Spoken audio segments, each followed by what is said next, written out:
Night Gallery was an American anthology television series that ran for 3 seasons from 1970 to 1973 and was hosted by the legendary Rod Serling. While the show had been Serling's idea, he had no interest in being head writer, as 5 years of this job on The Twilight Zone had been quite enough for him, and he was hoping to take a more relaxed role with this series.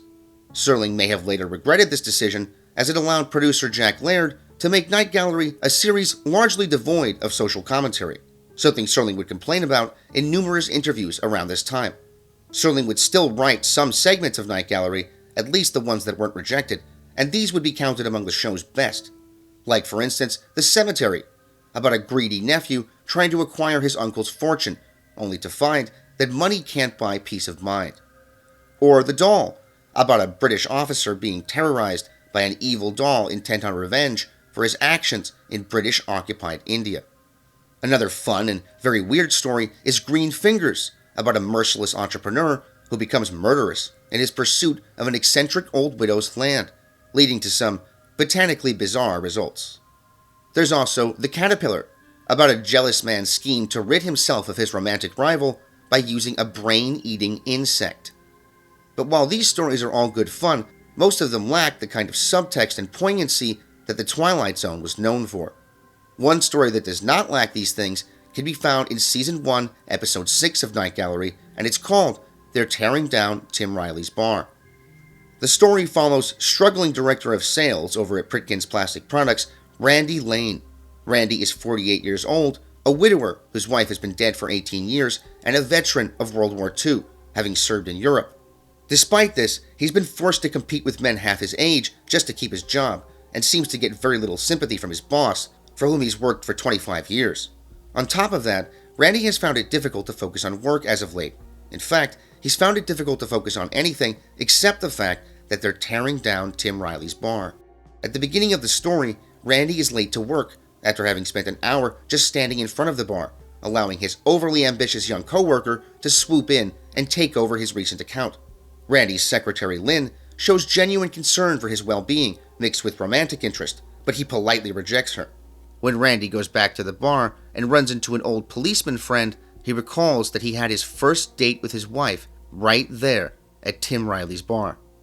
It was also there that Randy's friends and family held a homecoming party for him when he came back from the war, a memory that Randy holds dear.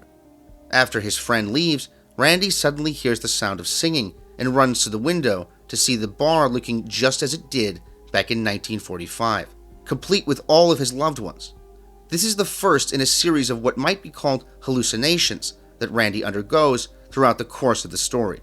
It's not clear if they really are hallucinations or if Randy is somehow being allowed to experience his past, similar to the Ghost of Christmas Past section in A Christmas Carol.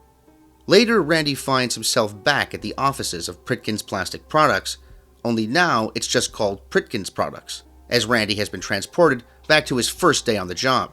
Randy is told that there's a call from his wife, and he rushes to the phone, unable to contain his excitement, only to find out that his secretary Lynn is on the other side.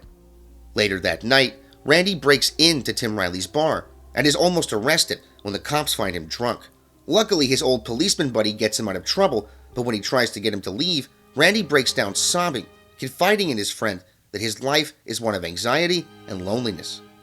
When Randy finally agrees to leave, he demands to be taken to his old address, 67 Bennett Avenue. As Randy stands on the steps of his old house reminiscing, Lynn shows up and once again tries to show him some compassion.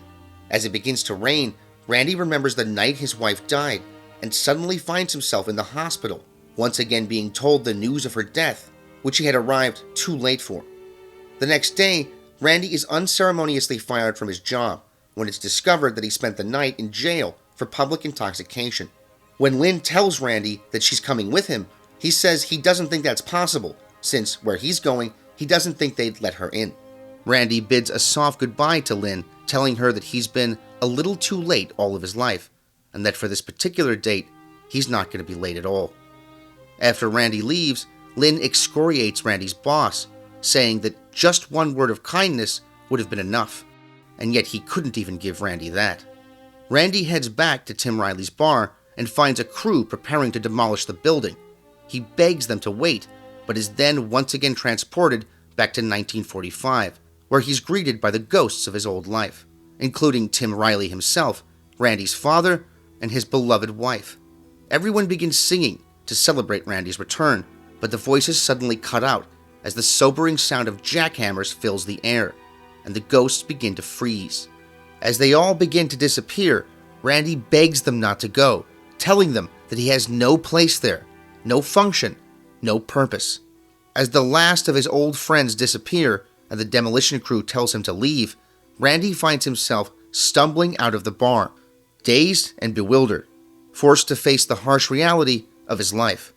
Suddenly, Randy hears the sound of singing once more and follows it into another bar, only to realize that this singing really is for him, as he enters a party apparently arranged by Lynn and his boss.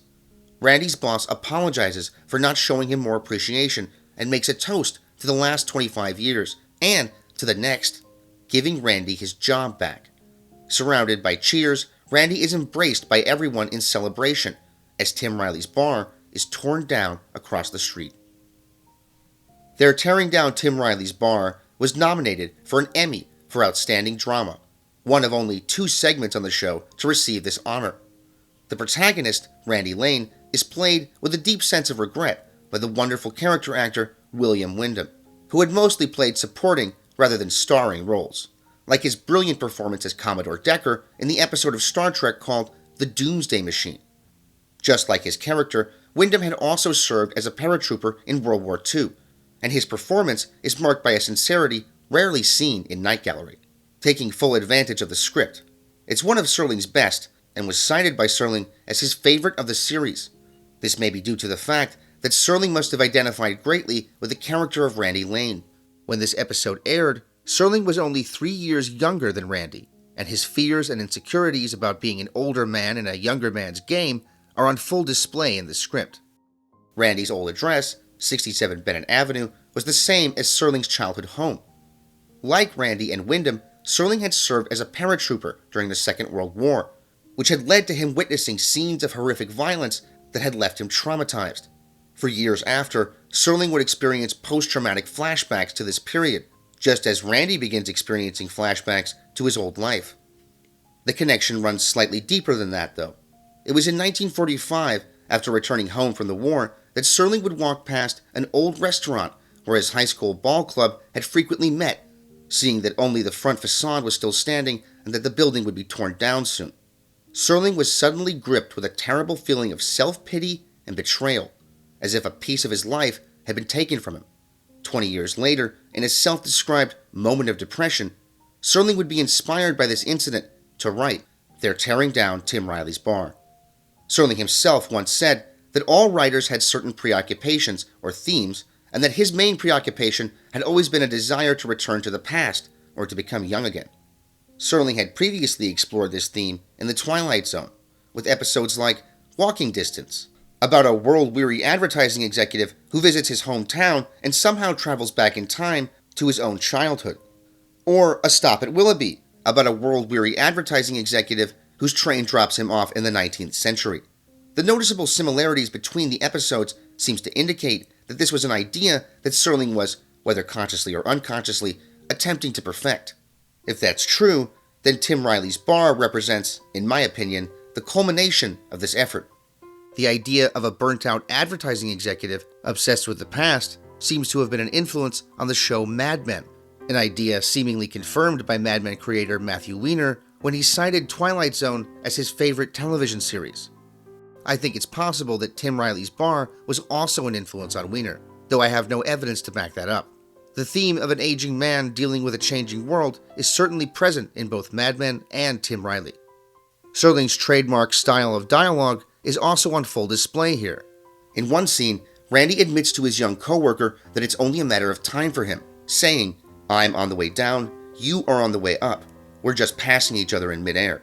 When Randy calls the bar an old eyesore that they're going to tear down pretty soon, and then goes on to describe the modern building that will likely take its place, one can't help but get the impression that he's talking about himself. Indeed, one gets the idea that Serling may be doing the same thing. This distinctive style of dialogue, and the fact that all of his characters spoke this way, may have resulted from the fact that Serling wrote most of his scripts by speaking into a recording device called a dictaphone and having his secretary transcribe them later, a technique which allowed him to work incredibly quickly. Serling even kept his dictaphone by his bed, often waking in the middle of the night to record his dreams. Also of note is that unlike Walking Distance and A Stop at Willoughby, the ending of Tim Riley's Bar is uncharacteristically optimistic, something about which there seems to be some debate. Actor William Wyndham, for example, claims that the original ending of the script was much darker, with Randy standing alone in the vacant lot that used to be Tim Riley's bar, as the rain falls. Other sources claim that the ending used was the original one, and that while the network wanted something darker, Serling refused. This debate may be due to the fact that the ending seems jarring to many.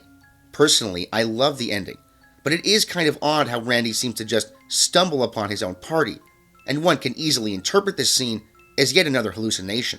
Though personally, I shy away from this perspective. To me, the ending makes a clear statement. There are other bars, other parties, other people, and life can go on much more easily than it might seem sometimes.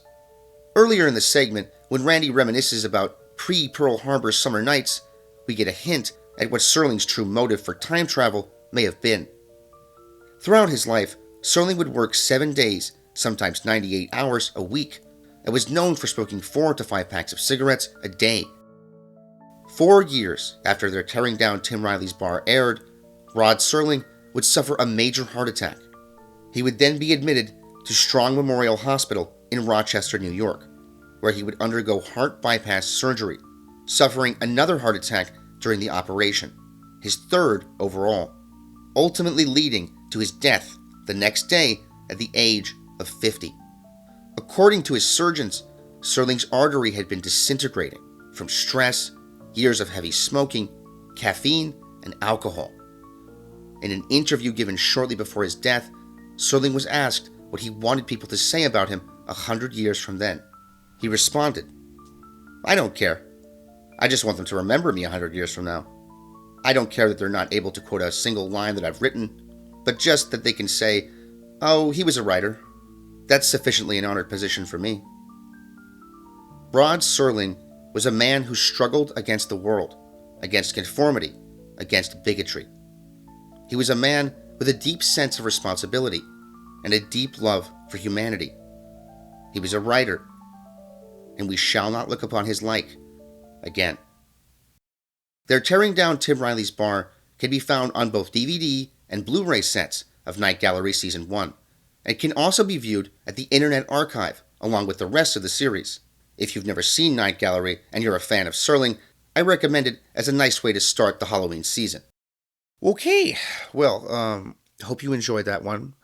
I'm a huge fan of Rod Serling, huge fan of The Twilight Zone, and of Night Gallery, even though I've pointed out some criticisms that one might have of it. I actually enjoy the show.